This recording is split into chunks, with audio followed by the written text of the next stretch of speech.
Good evening. Good evening, sir. Just confirm that you can hear me.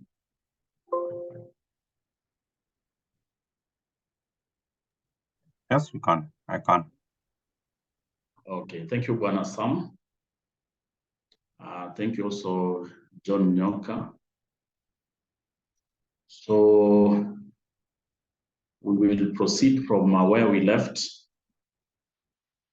And basically, I just want to give a highlight of what we are basically going to cover in today's lesson.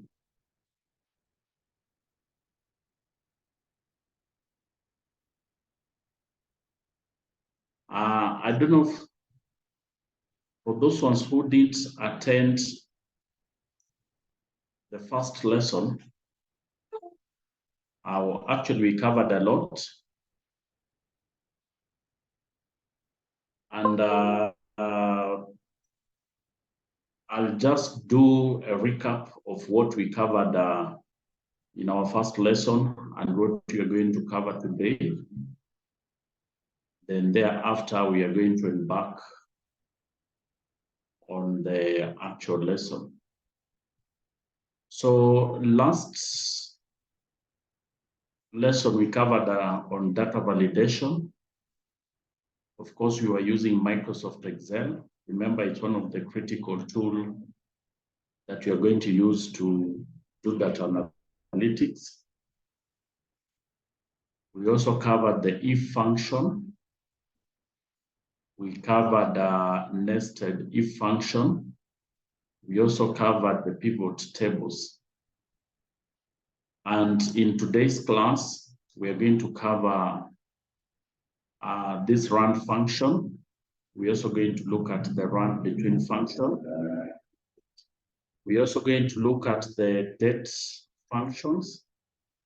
We're going to look at now, today, month, date, and year function. And again, we're also going to learn how to subtract two dates. Probably want to get the days between two dates. And again, we're also going to look at the function called net work days, which is a function that returns the number of days between two dates. And of course, we'll eliminate the weekends. Then, of course, after looking at all this, we are also now going to do a bit of analytics, whereby apart from just understanding the use of the run function in generating random numbers and dates, we're also going to do a bit of days calculations. And we're also going to, our main item today is that we are going to analyze sales data for a certain company that I'm calling it XYZ. And basically, we're going to focus on sales for the last 1 year. Then thereafter, we're also now going to look at the basic conditional format in Excel. And again, we are going to review the pivot tables, and we're also going to learn about the pivot charts. So that is what you should expect in this particular lesson. And I will just go straight to Microsoft Excel. Let me stop sharing this screen. I'm now going to open Microsoft Excel. And purely this is just a new Excel worksheet.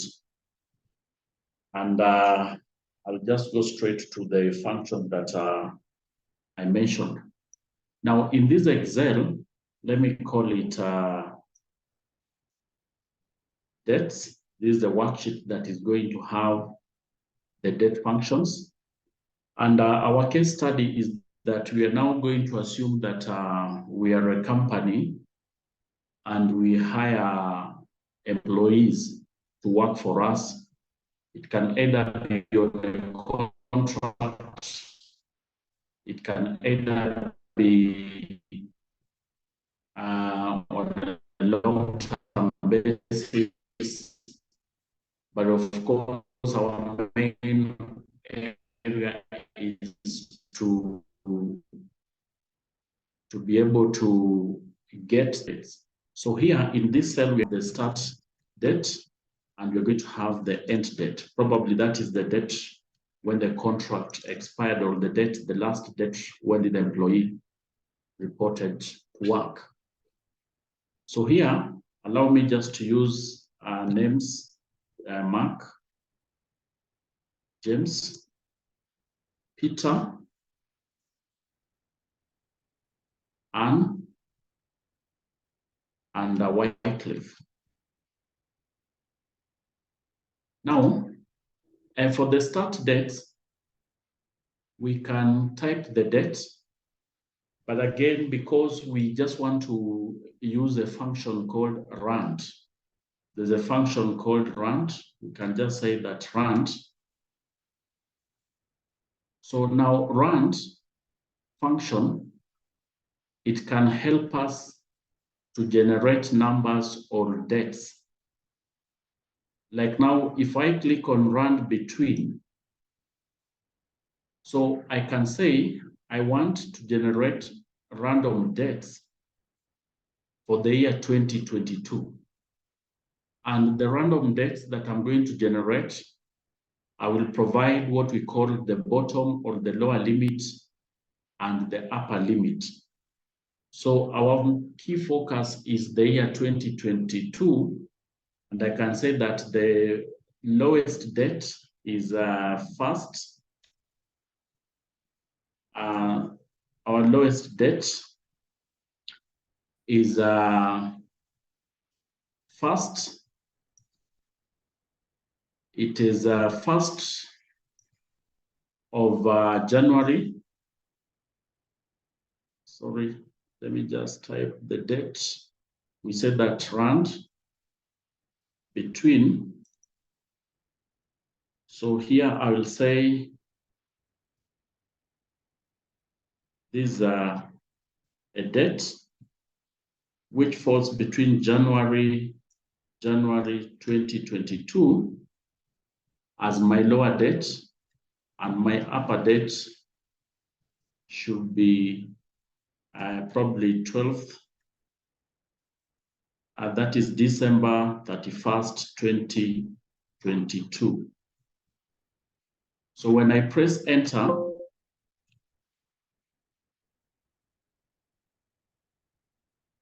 that is the lower date and the upper date.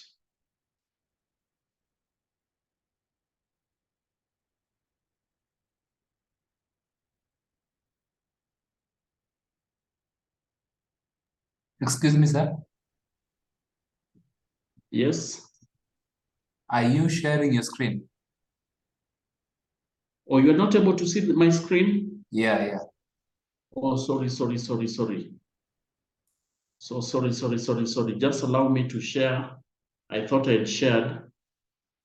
Sorry, let me just share the screen.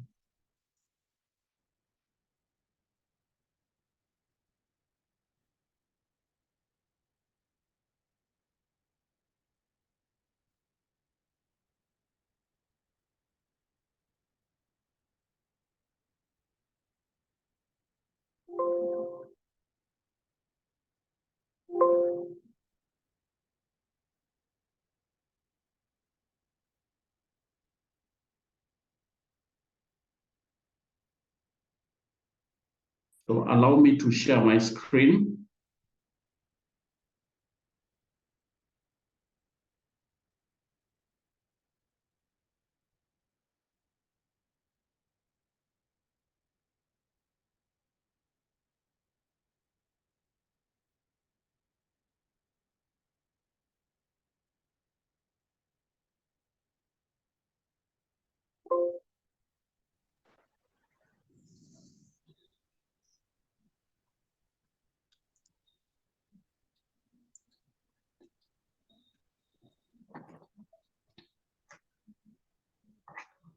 Okay, I hope you can now see my screen. Yes, go on. Okay, thank you. What I was basically saying Yes, that you can. okay.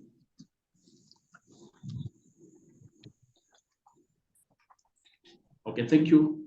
We are going to look at this function called rand, and also we are going to look at rand between. And basically what I was saying that in Excel, the rand function is used to generate random numbers.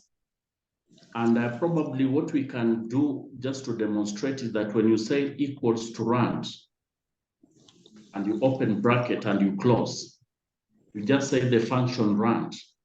So this function, what it will basically do is that it's going to generate a random number, which is between 0 and 1. So what I did, I just typed rand, then I pressed enter.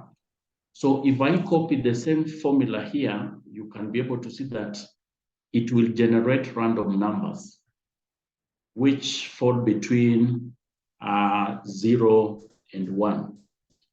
But if you want to generate random numbers, probably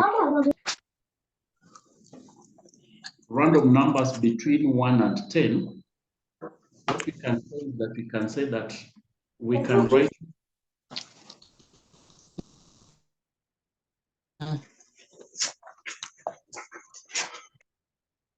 okay, sorry for that. We want now to generate random numbers between 1 and 10. We simply say equals rand between. Now we specify the lower value. Like for example, we are saying that numbers between 1 and 10. Then we close the bracket, then we press enter. So now this is a random number that the system has generated. If we copy this number down, you'll be able to see that it has generated numbers between 1 and 10. And basically these numbers, they're just random. If you copy these numbers, remember these numbers, they're dynamic, and you paste. Again, whatever you paste, it will not be the same as the number that you copied because they are random numbers. Now,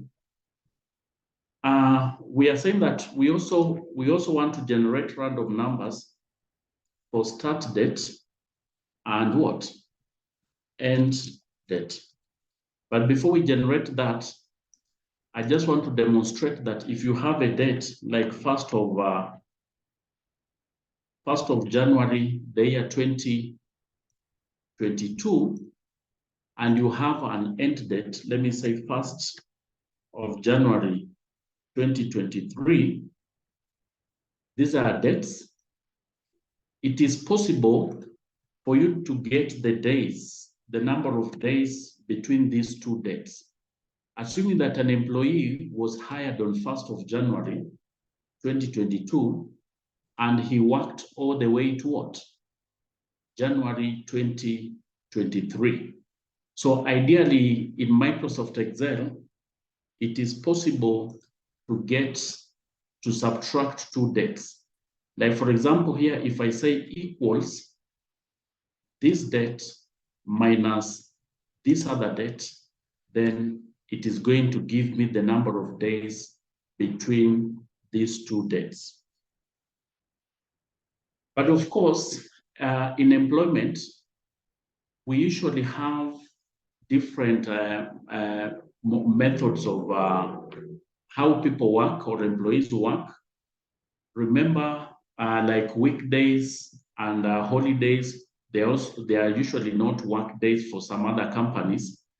So probably you may wish to get the working days. So if you have such kind of a requirement, then it's possible to get the number of working days between these two dates. And if this is the case, we just come here, then we don't subtract, we say equals net work days. There's a function I mentioned that we are going to learn, which is called the net work days. Then there we select this date, comma, and the end date. Then we close the bracket.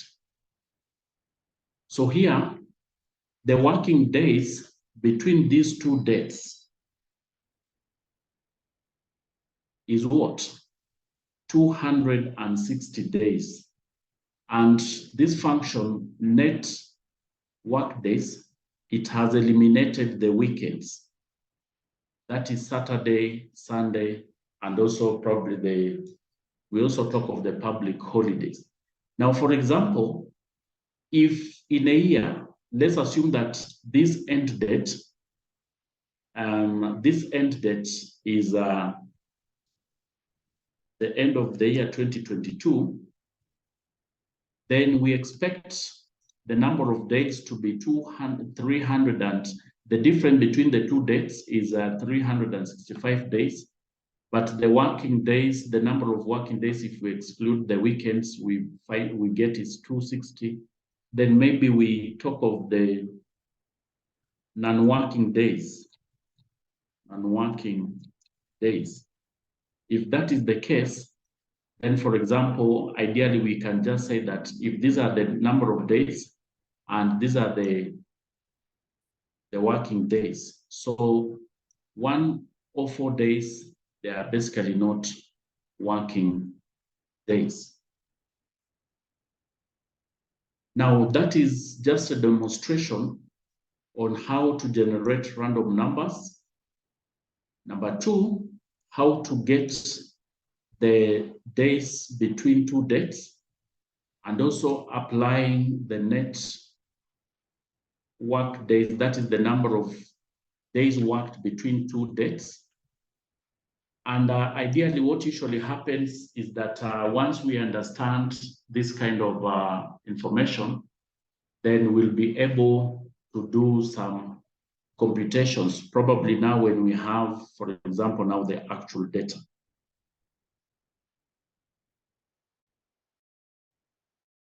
Now, we're going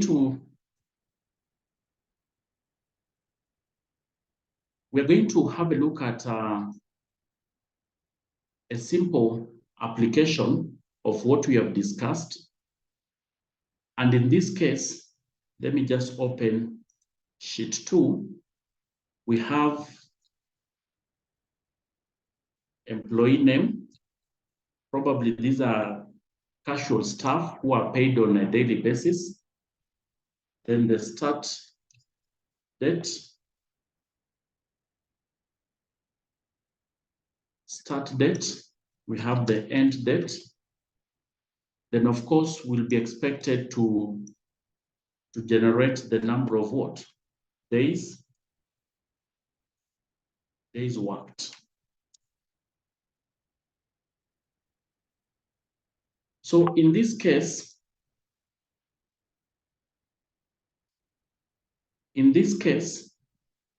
need to have a list of names. Just allow me to copy the names from, just allow me to copy some names from another application.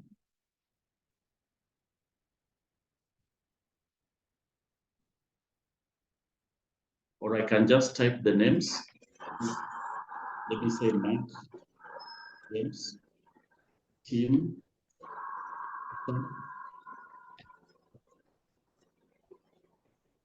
Mark, okay. Dan, Ben. Kindly mute. Let me just, there's one member who is not muted. Okay, thank you. Anne and Mary. Now let me just enter some start dates. And probably I can also copy the same dates. I can just do an autofill. I can copy these dates. so that it can generate some dates. But of course, I'll show you how to generate the dates using the random numbers when we'll be doing now the survey and the analytics. Then we have another date like 1st 2022, then just another date for the year 2023, assuming that these are the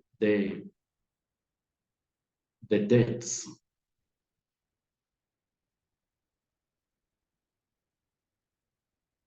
So we want now to calculate the number of what? Days worked. And we are going to use a function called net days worked between this date and this date. So we get, those are the days. Then now, assuming that these are the days worked, and probably these people were employed and they were casuals, and probably we usually pay them something like a daily rate. Maybe we can say daily rate of, let me say 250 shillings per day.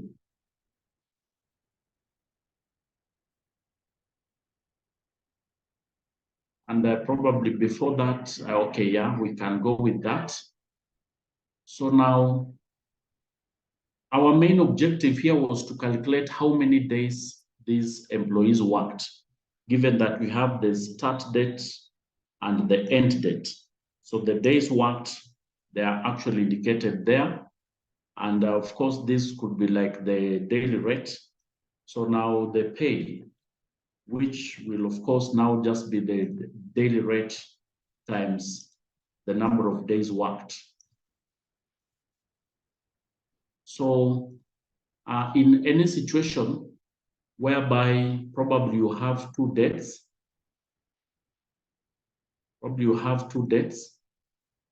you want to calculate the number of working days between these two dates, then of course we already have now a function called net worked days.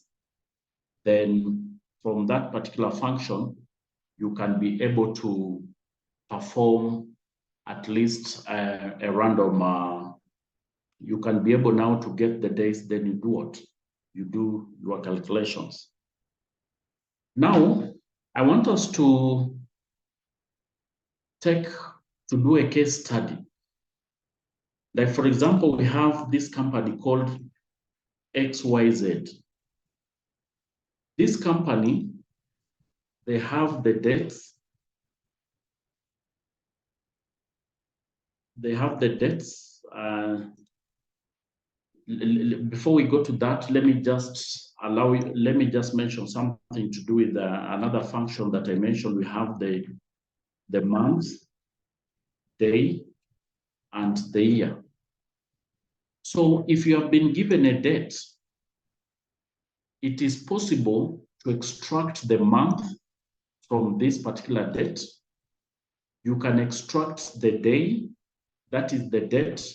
If, for example, this date, you can extract the date and also you can extract the year. And we mentioned that in the introduction, I mentioned that we're going to look at this function called the month. There's a function called month. So if you say equals to month for this start date, it will now return what we call the month. So this month is January. So if our autofill, now we can see that this date, the month is what? January.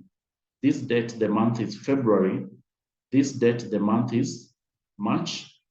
This date is June, and this date is what? September. But now this function equals to month, it is returning the month in a numeric format. Then for the day, we also say day for the start date. So it will return the day, that is the date in numeric, like this is 14th. So Mary has started working on what? 14th of September. Then, of course, we have another function called year, which will return the year for this particular date.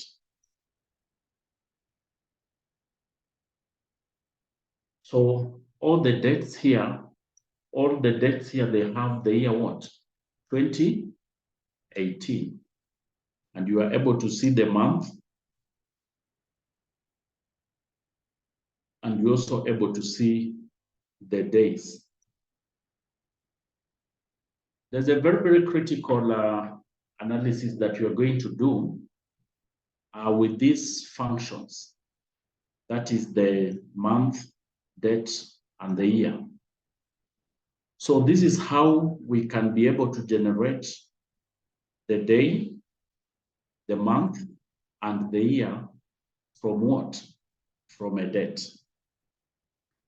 Now, our case study here, we are saying that we have a company by the name XYZ. This company records sales, the daily sales for the whole year. So this company in the year 2022, they recorded sales for the entire year. So I just want to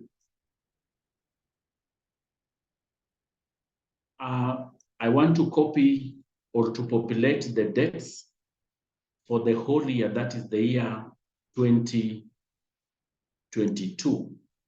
So if I populate, I just want to populate, 1 year has 365 days.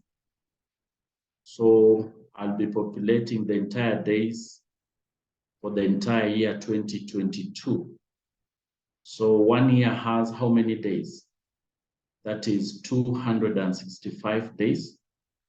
So I've already populated the dates for the year 2022. Now, this company records the sales per day. So these are the sales per day. And their main interest is just to record the number of components they have sold. Like, for example, we are saying that in a day, probably they sell between 5 and 20 components. Now, if we are saying that 5 to 20 components, we are expected to type the annual sales for all the days, which should be between 5 to 20. And one of the assumptions that we are making here is that the company operates even on Saturday and on Sunday, and they are able to make sales on Saturday and Sunday, including the holidays. So in the actual world, for us to analyze this data, we're now going to key in the actual data. But because for our case, we just want to generate random numbers for their sales. So we are just going to generate random numbers between 5 and 20 for the sales for the entire year. So what we are now going to do, we are just going to use a function. We say equals random numbers between. Our lower cell is 5, and the highest we put a comma, 20. So what will happen is that the system will generate a random number between 5 and 20. So what we are now going to do, we are now going to autofill.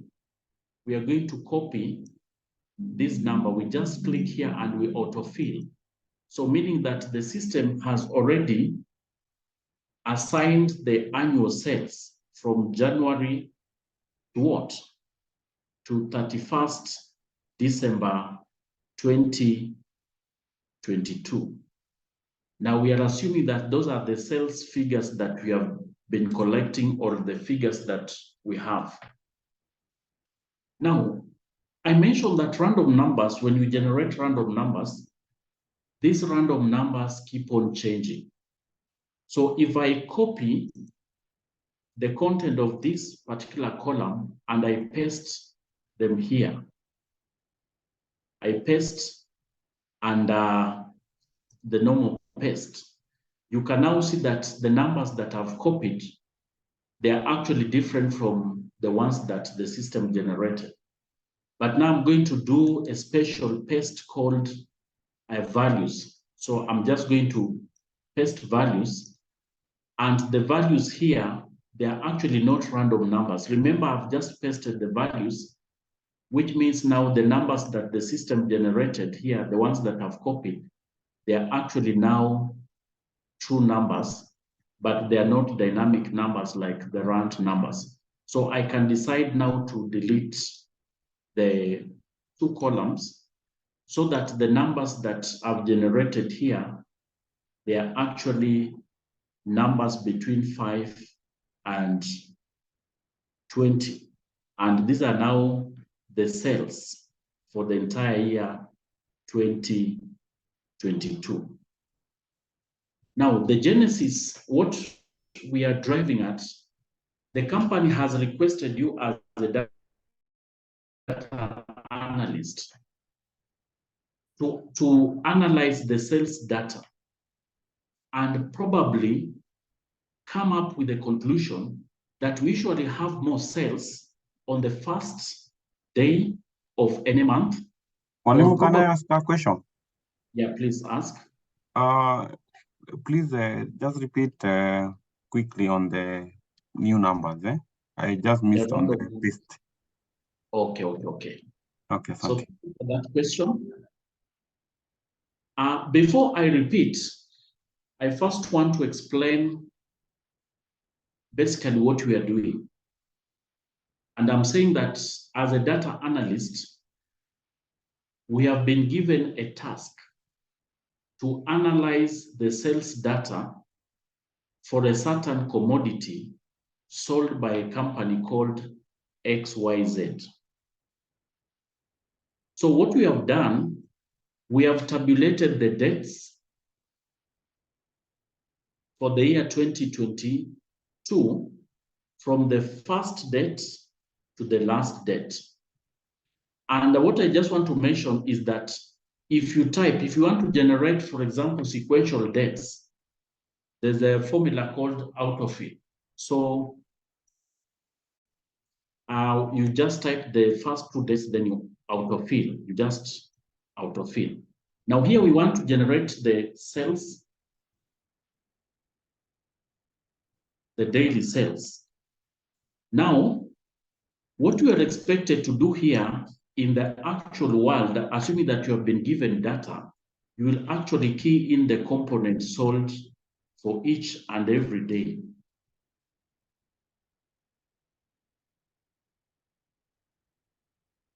So ideally, those are the figures that we are now going to key in as actual figures. But we mentioned that we have a function called rand and another function called rand between.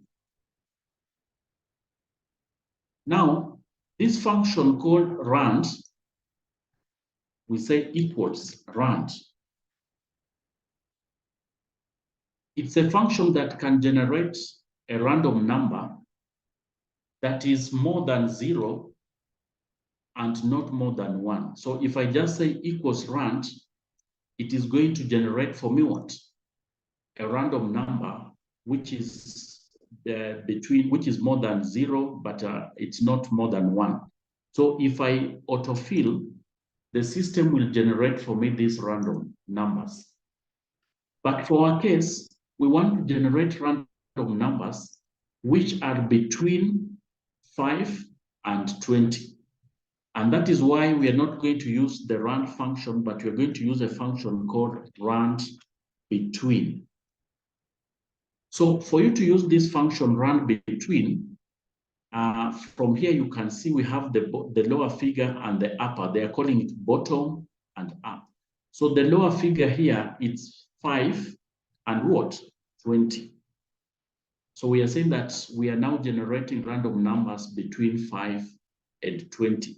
So when we press enter, now the system has generated a random number. So here on the formula bar, you can see our function random between 5 and 20, it has generated a random number, which is what? 8. So if we copy the same, the system is going to generate for us random numbers. So the system has generated random numbers. And for our case and for the purpose of this class, we want the system to generate for us these random numbers so that we can use these random numbers as what? Our daily sales. I hope I'm clear up to that point. Yes. Okay. And the other thing that I mentioned is that random numbers, when I copy this data, then I paste it here, I come and say just paste. You will now see that the numbers that I've pasted here, they are not the same as the numbers here because random function, actually it holds dynamic numbers. Those numbers, they're not static. So they will keep on doing what? Changing and changing and changing. And that is why I say that now for us, there's what we call a special type of paste. If I say copy, then I right click paste. I don't do just paste, but I paste now the values. So if I do so, now the system will copy the values without, they are now actually the values. So I can now delete this other data so that we can now be able to do what? To do our analysis. So we have the dates and the number of components sold. It might be, it's a company that sells cars, or it can be any other product.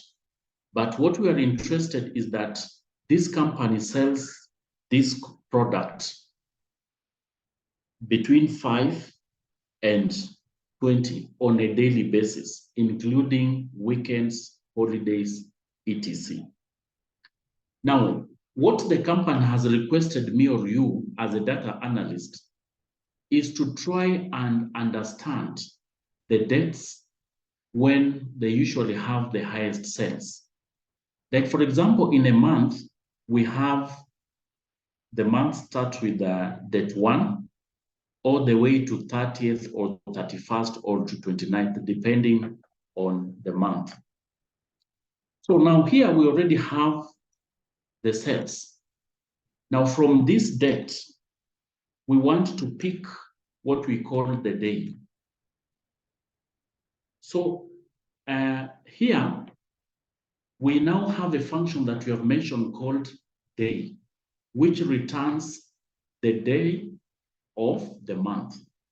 We just say equals day, open brackets, then we specify the date. Then we close our bracket. So now this function, it has returned the day as what? Or date 1. So if I copy the same, now you'll be able to see that from the dates that we have supplied, the system has only picked the dates, like January is ending with 31st, then it picks February, which runs all the way February, all the way to 28th.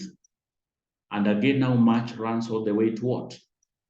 Runs all the way to 31st, and the same is repeated. Now, these are what? The days in the year. So what we want to identify is that in the whole year, can we compute all the components sold on 1st, all the components sold on 2nd, on 3rd, on 5th? So in other words, we are simply saying we have the days, that is That is probably, let me just assume that let me just assume that we are only doing up to 10th. So we have, this is the day, and we have January, February, March, April, all the way to what? December, and we need to have what? The total.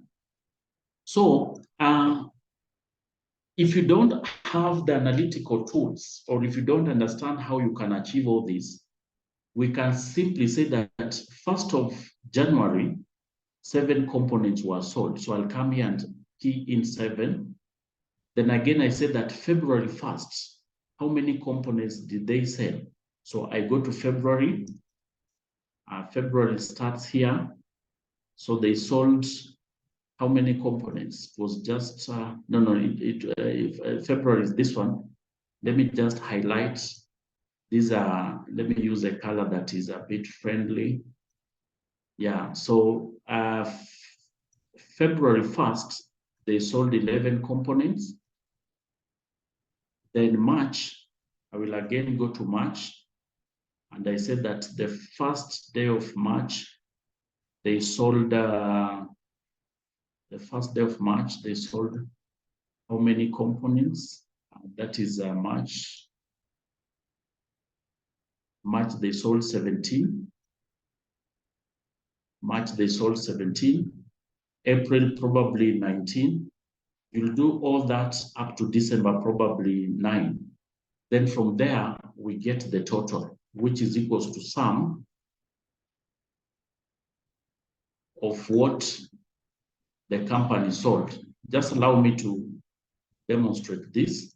So it means that all the fasts from January to 31st December, all the dates that have fast, they sold a total of what?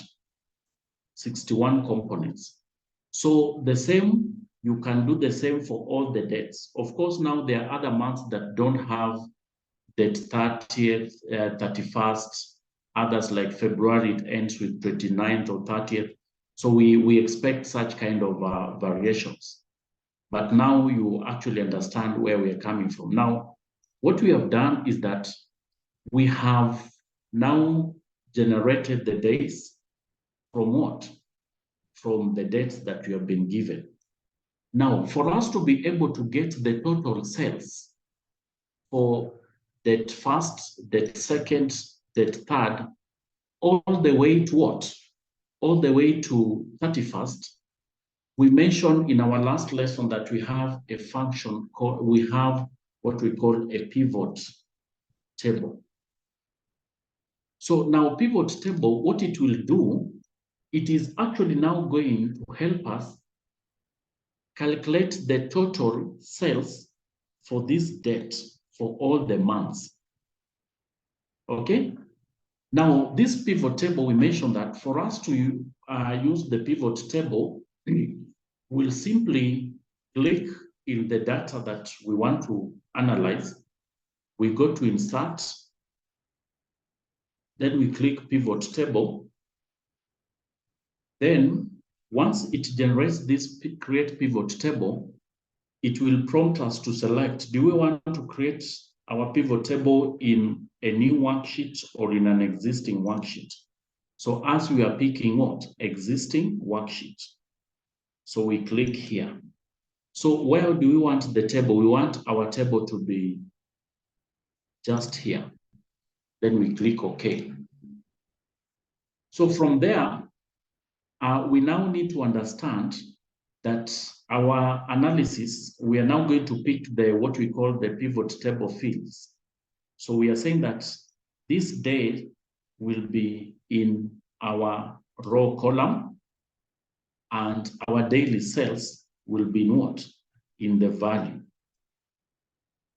So by virtue of doing this, the system has calculated for us the total sales,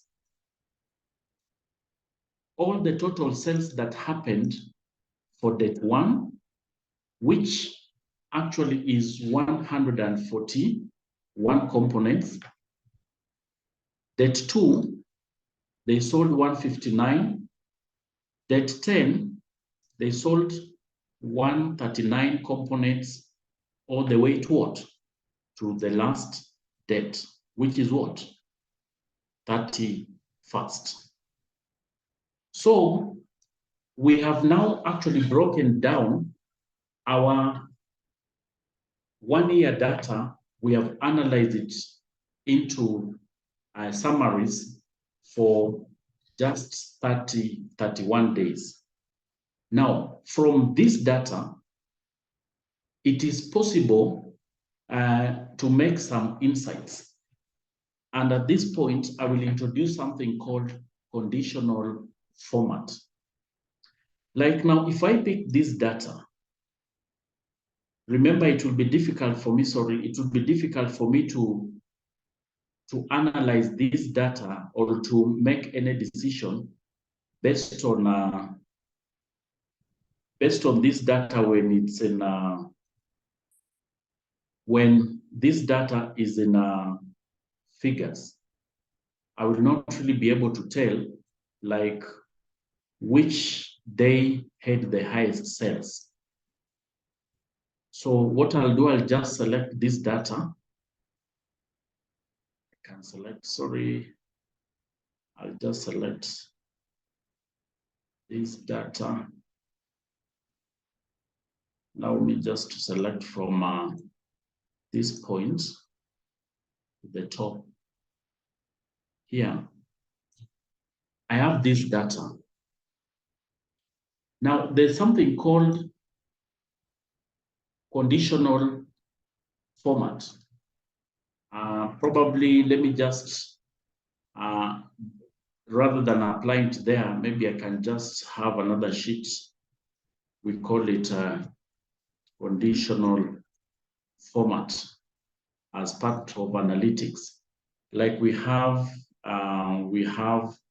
let me say, salesmen and the total sales. We can have just a brief of this data.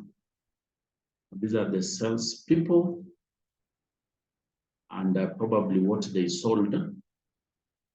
Let me say this one sold 5,000.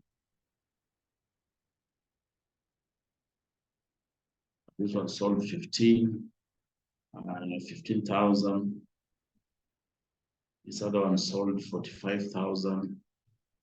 This one sold 25,000, 25,000. This other one had 52,000. This one had 4,500. This one 12,000 and 12,000. The other one had 75 and finally 45. Now, if you have this kind of data, sometimes we may subject this data to sorting. Like for example, now if you are asked, who are the best salesmen, assuming that this is the data that we have. So ideally, because we may not really be able to analyze data or to rearrange data by virtue of just looking at the data, we might subject this data to what we call sort. So probably I've just sorted this data in this order. If I sort this data based on the totals as from the smallest to the highest, I'll be able to tell that Dan and Mary and Mark and Anne, their sales were below 10,000, but we have one salesperson by the name Wycliffe who had the highest.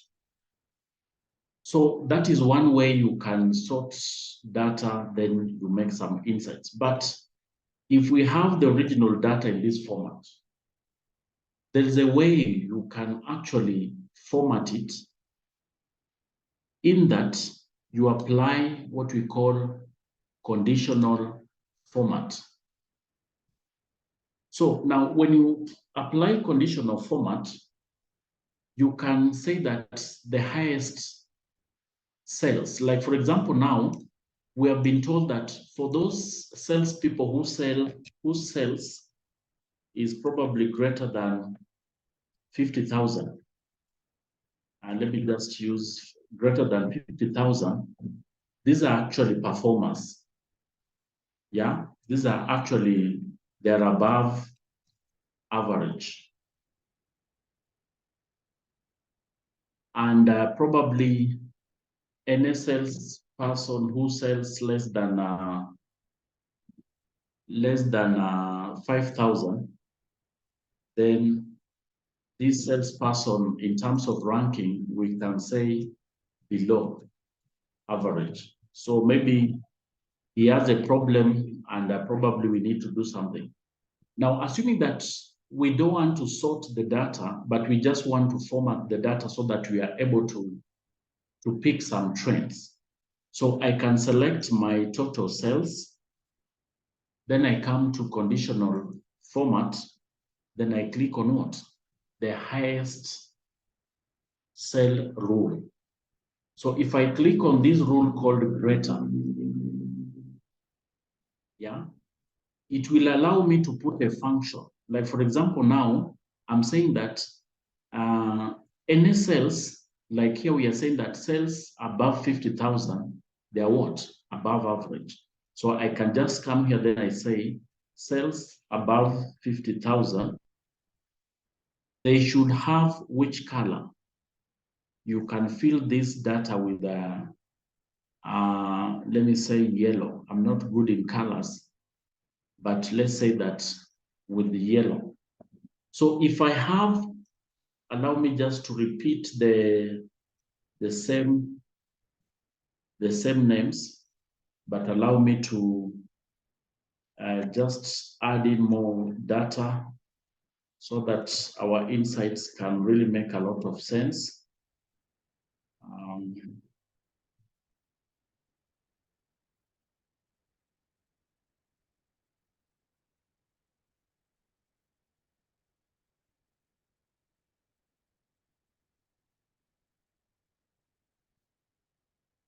So if you have been given these lists and we want to apply format, conditional format, and we say that any salesperson whose sales is greater than 50, then you mark him with what? You fill with what? Fill with green. So this green, it means that these salespeople, they were actually above average. So if you already have that kind of understanding, then it means you can easily say that Wycliffe, Mark, James, Dan, they're actually performers. But again, in the same data, we can apply conditional format and say that less than, yeah, less than. We say that those who are underperforming, assuming that their sales is what? Less than 5,000. So if we say that if they've sold less than 5,000, then we fill with which color? We say we fill with red. Let me just say fill with red. Then we click OK. So here you can simply say that we have a problem with this salesperson, Dan. We have a problem with Mary. We have a problem with Tim. We have a problem with Peter. And again, we have a problem with Mary, because you can see that their cells have been marked, filled with color red. So when you apply conditional format, you can also be able to pick some trends just to be able to tell to get some insight from the data that you have.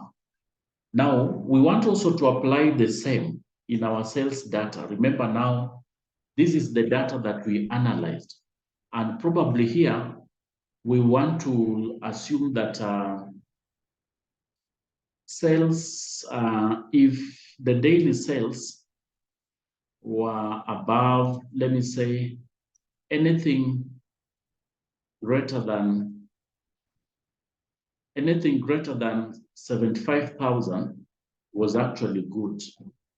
So we just want to make some bit of insights on how many days probably we had sales above 175. So I just highlight, then I apply conditional format, then the highest, then I say 175.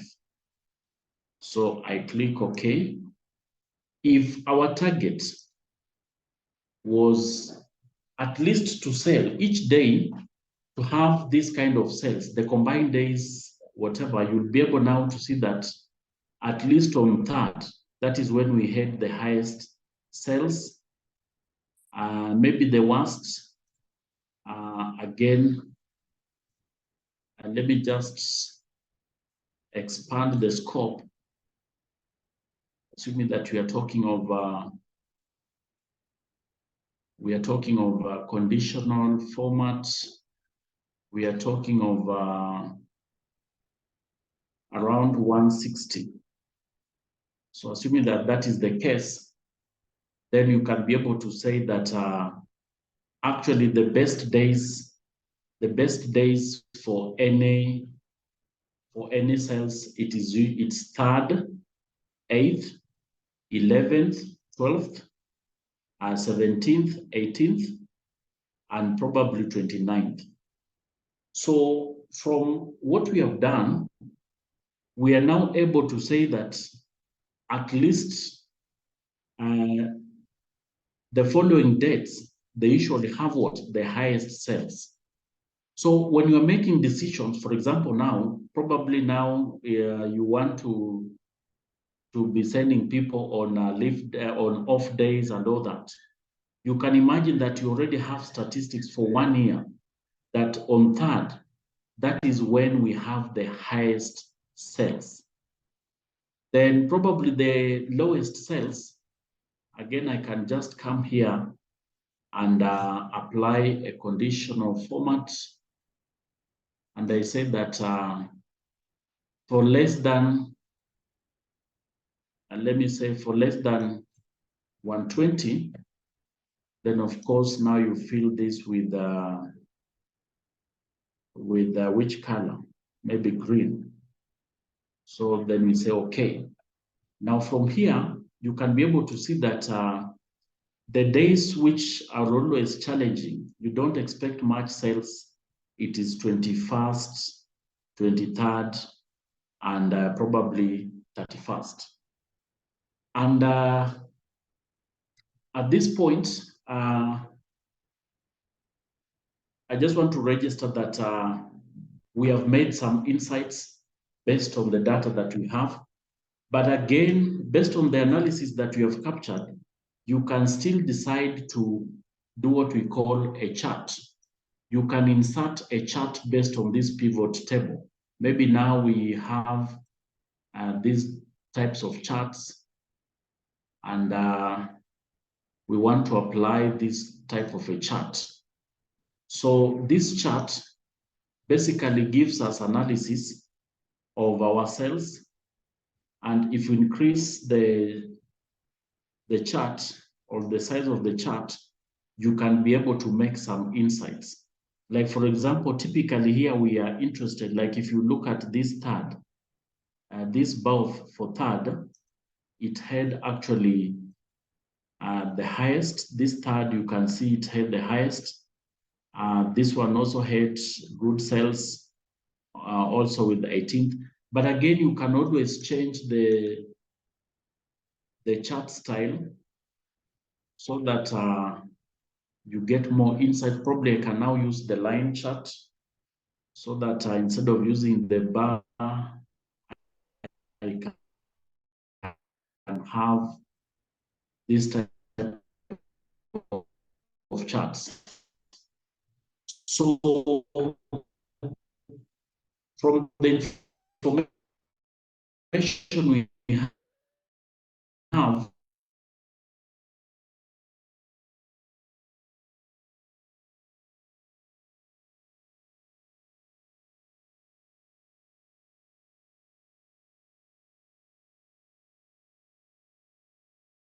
now we can make clear critical days which always have making stock on 11th and 12th, we have enough stock.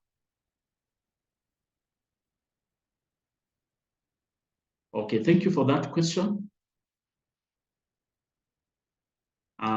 Thank you for that question. I will repeat on how to come up with the pivot tables. But what I was just mentioning is that once you have these insights, then it means you can actually make a decision. And assuming that you are in charge of ordering stock, yeah, so probably if maybe your colleagues, they don't understand why you always put more orders on these particular dates, you have the backing. So let me just, allow me to just go back and redemonstrate on how to do the pivot tables. Number one, I'm assuming that... Share your screen kindly. Okay, okay.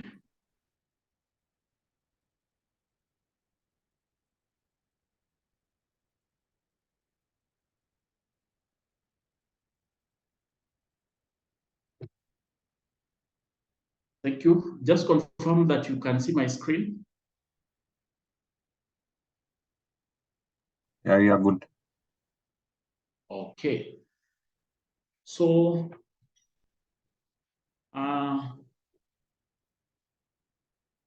probably I think I need to use another simple example. I don't know whether this one is a bit complex, but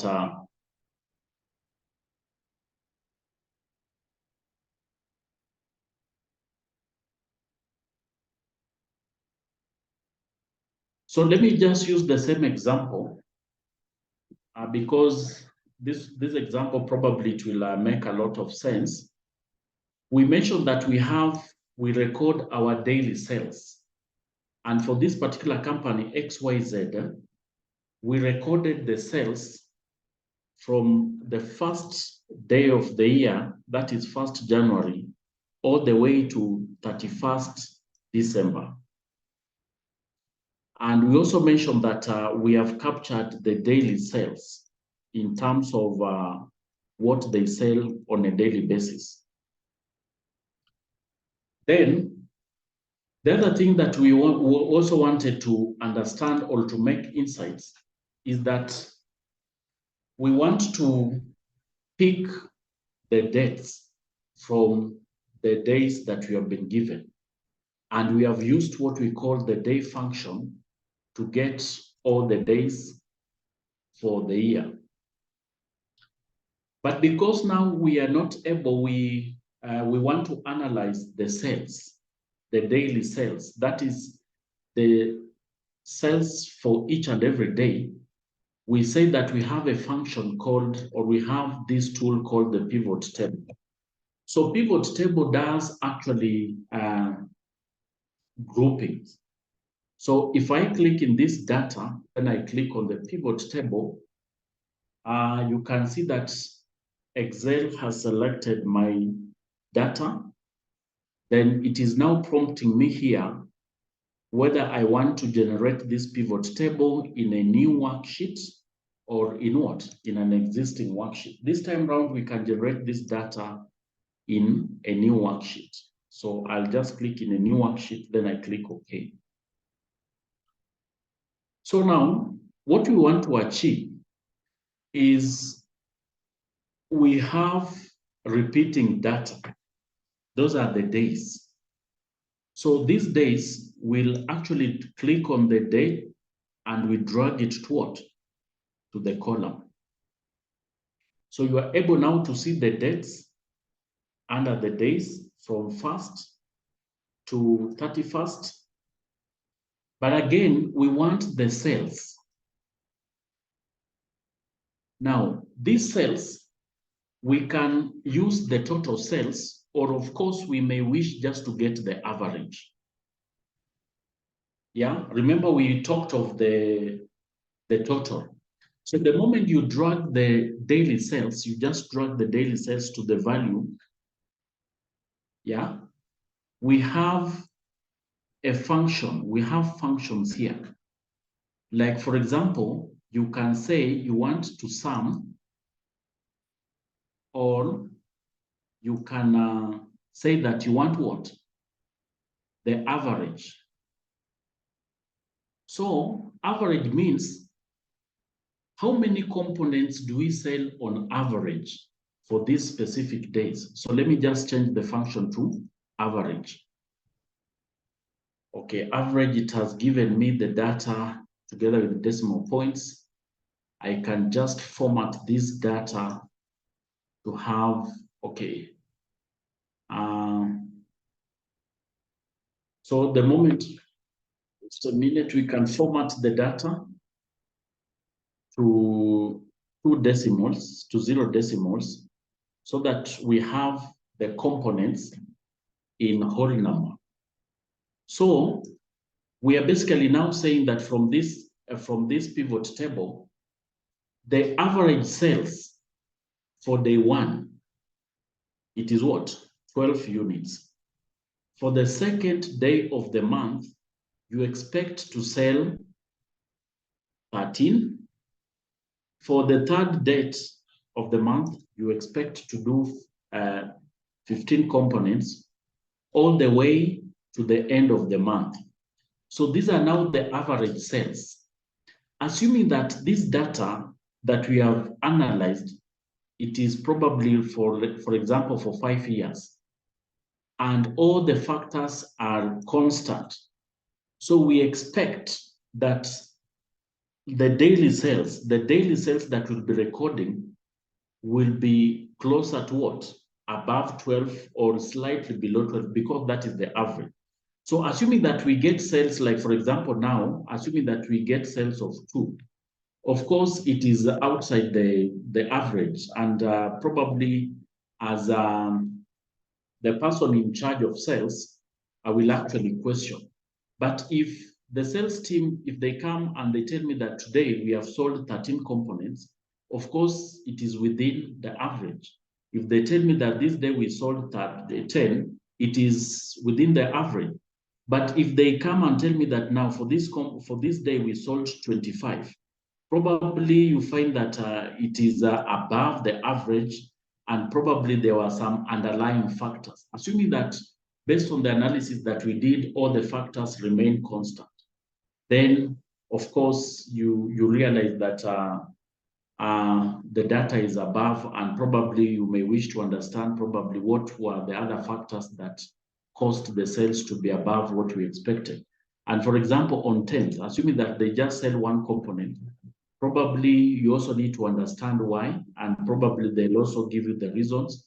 Probably they'll tell you that on this day it was a rainy day, there was a lot of traffic jam in town, there was a lot of whatever, or it was back to school, and there are actually reasons why probably they might tell you that we never made these sales, but we did. This is what we recorded. So I don't know whether I'm clear. If I'm not clear, probably I can do another example so that you can master the pivot table.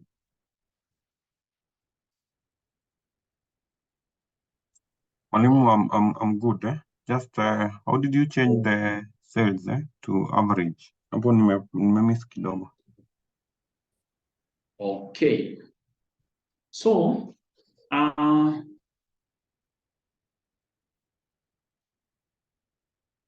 okay, let's just go back to our data. When you click on Insert Pivot Table, let's use Existing, and we want this data to be here. So we mentioned that here, the pivot table fields, they say that choose a field to add to the report. Then down here, they say drag field between areas below. So it's important to understand that when you are doing pivot tables, you want to do some sort of calculations. You want to do some insights. And basically, the critical things that you can do in analysis, probably you might calculate the sum or you might want to do the average, or you might want to get the mean or the maximum. So our interest here is what? The average. So I'll drag this day to the row. Then remember here values. I can only drag a field with what? Values. So I'll come and click on daily sales. Then I drag it to what? Values. So by default, the system will give me what? The sum. But if I click on this, if I click on this sum, probably I don't want the sum, I want the average. What I will simply do, I'll just click here. Then I say what? Value field setting. So under the value field setting, I can now apply the relevant formula. So my formula, I don't want to use the sum. I want the average. You might be interested in the mean, the minimum, or the count, but our interest is what? The average. We just want to understand the average sales for this product per day. If we talk of first, we are talking of 1st of January, 1st of February, 1st of March, 1st of April, 1st of May, all the way to 1st of December. Then you just click OK. Then thereafter, the system, remember the average, it will divide with the number of occurrence. We can now just highlight the values, then we format to 0 decimal so that we are able to make some insights. So this is how we've done it. And again, we are saying that from this data, probably we may not really be able to understand. We cannot tell which day had the highest. And that is why we say that we can pick this data, then we subject it or we generate a chart. Like if I click on insert, then I come here to maybe this type of a chart, the line chart. Let me just use this chart. Remember now, for me to make clear insights, I can increase the size of the chart. Then from there, I can be able to make some insights. Of course, from this data, you can see that second has the second, in terms of average, is above 14. Again, on 8 is above 14. This is 17th and 18th is just above that. Then also probably that is 29th. So you can now see that those days where they sold less than almost 10 components, there are these dates of, if I point here, this is 21st, and this other one is what? On 23rd. But on, if I point, this is on 3rd, actually we had good sales on, that is on 8th, we also had good sales, and also on 29th. So if we had the actual data, remember the components that we sold, we actually generated random numbers. So the results that we are getting here, that 3rd and 29th, they had the highest, it is true from what we have. But if you analyze, if you key in the correct data, at the end of the day, you'll actually be able to see that this is the true position. So, and that is why I just wanted to demonstrate that with Microsoft Excel, there are so many functions, and at the end of the day, you can be able to do analysis, provided that you understand the formulas, you understand how to do the charts, you understand how to do the pivot tables and all that. And this information is very, very critical. Remember, like the sales,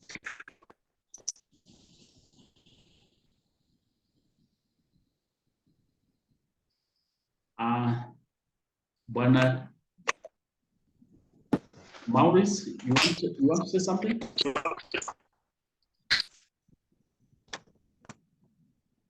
Bwana Maurice, we can't hear you well. Maybe you can.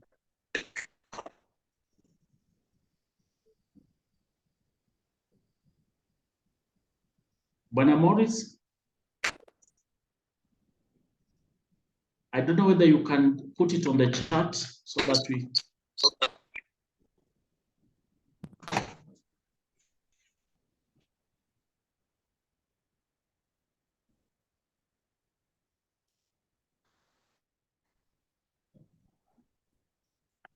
Okay, allow me to proceed. So what I was saying is that the ability to perform this kind of statistics, it's important, and it's right.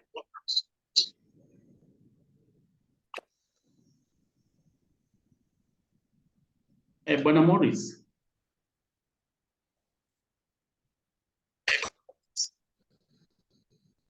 We can't hear you, Maurice. Maybe oh, Maureen, sorry.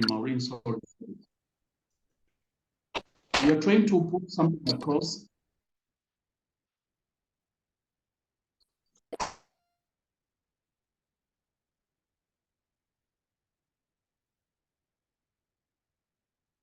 Okay, allow me to proceed. What I was actually emphasizing is that you need to have the skills for analyzing this data. And one of the key things I will mention is that, and I mentioned it in the introductory part, is that currently most of the organizations, they have their ERP systems, that is the enterprise systems, the core banking systems, the management systems, and the rest. And the systems, they have data. So the reports that you usually generate from the systems, I know they cannot really give you the trends. But the best thing you can do is to generate those reports and have them in Microsoft Excel. Then thereafter, now you can subject the same to analysis. Then thereafter, we can be able to make some insights and conclusions. So you can imagine that if this company was a mobile, a fintech that does the money lending, so you can be able now to see that you can be able now to fill in the data. Like, for example, now, allow me just to,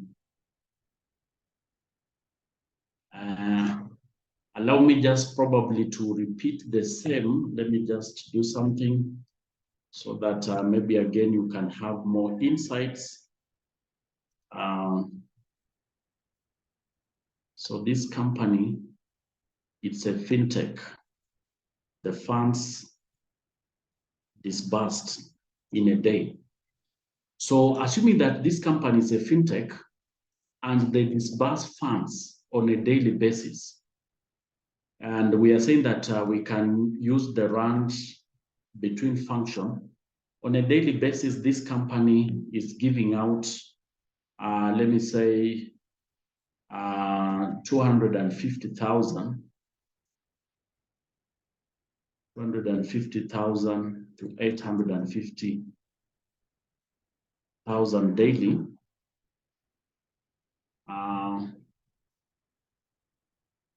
Let me just copy how much they disburse in a day. So these are just random numbers, but now we are assuming that this is what this company disburses to its fintech clients, assuming that, allow me to call it Tiliza B, which is a mobile app that gives out money. And in this case, they give out money at night, during the day. And again, we also expect the same to be what? To be, to have sales or disbursements on a daily basis, assuming that I want to get the total. So in a year, they disbursed 196 million. And probably again, this is what they disbursed. And these are the days. So what we want is just to get some insights on the daily disbursements between 1st, 2nd, 3rd, all the way to 31st, so that we are able to tell that probably people borrow towards the end of the month or before the end of the month or whatever. So here again, I will just say that we can do insert pivot table. And of course, let's just do it in the current sheet. And we click OK. So we come here, pick the day. And of course, the amount disbursed, depending on the approach, you can use the total, you can use the average, depending on the parameter that you are comfortable with. But of course, let's just use the average for purposes of budgeting and planning. So we talk of average. Remember that now the person in charge of finance, he is very, very particular to have a clear budget whereby he understands how much funds he needs to have on the float level. So this pivot table, it has just given us analysis that on first, he requires a float of around 507,000 all the way to 31st. So in terms of if we plot a graph, we want to get insights on which days you should prepare to have enough. That is the chart. Allow me just to, yeah, that is the chart. And from here you can see that on first, at least you can give up to 500,000. Then on second